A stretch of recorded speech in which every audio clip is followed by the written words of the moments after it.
Obviously you made the big play there at the end of the game. I mean, take us through that play and what was it like to come through in a moment like that? Honestly, it was something we've been going on all week. Penn State was a big shift in motion team, so we knew on that play we were gonna get like a big shift in motion. And I had told Key before the play, like, we're about to get out of here. I'm about to end the game right now. Boom! I seen the motion come, shift. I knew exactly the play it was gonna be. We ended it all. Great celebration, great win.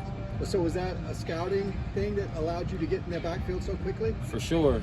Like I said, they were a big shift in motion team. We knew that going into the game, so that play we didn't know exactly what the play was going to be, but we knew it was going to be something with the shift in motion. Was that more of your position coach or Coach Coyle who kind of tipped you off on that stuff? Really everyone, but Coach Coyle was big on that play. We practiced that all week. What did it feel like when you got him and took him down?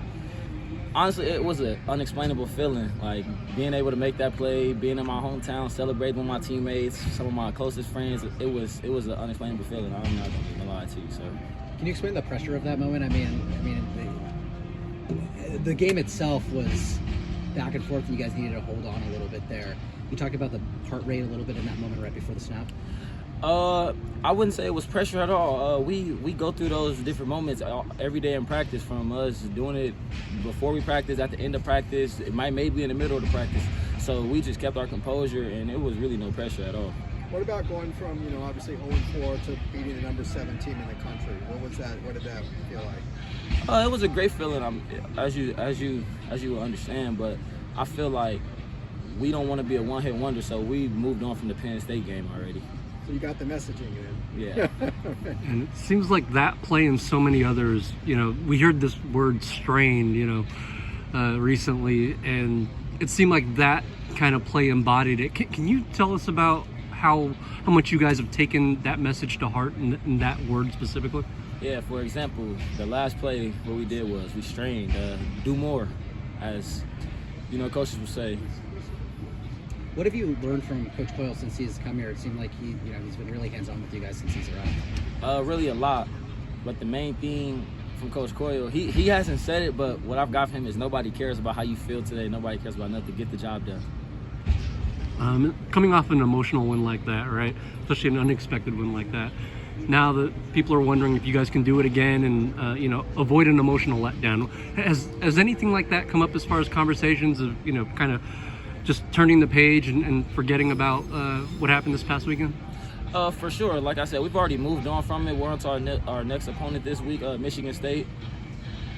What have you taken from Coach Skip's mentality and how he, the positivity he brings into the room for you guys? Coach Skip, great guy. What I've gotten from Coach Skip is, as you guys said, straining, just doing more at all times. Straining basically means just if you've got 100%, you have to give 100%. You have 101%. 101%. Okay. You mentioned being back home earlier. What's it just been like? Being one of so many transfers who decided to return to Southern California. It was great. It was actually an amazing feeling to be able to come back home and play for the hometown team, being with some of my closest friends. Actually, a lot of us played together in high school. Me, Nico, Roderick, Madden, etc. But it was great being able to rally the troops back up and come home. How different was it on Saturday playing with both an early lead and to be leading the whole game as a defense? It was a unexplainable feeling because we haven't done it all season, and as y'all can see now, when we get the lead, we can maintain the lead. Did you feel like you guys were playing with more confidence, knowing that you guys were getting stops out there more consistently? For sure. Offense was rolling, defense was rolling. Once that happens, you can't stop us.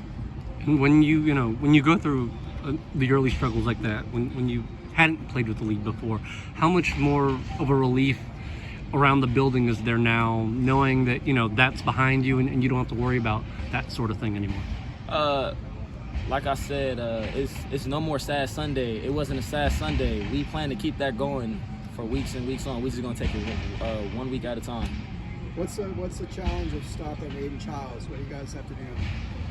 Aiden, great guy. He actually is a local kid. That was actually my rival when we were at Warren High School. He went to Downey. Great guy, great quarterback. Can't wait to compete against him on Saturday. What makes him good? I mean, everything. Aiden, great arm, can run. Great guy. Awesome. Thank you. Appreciate you guys.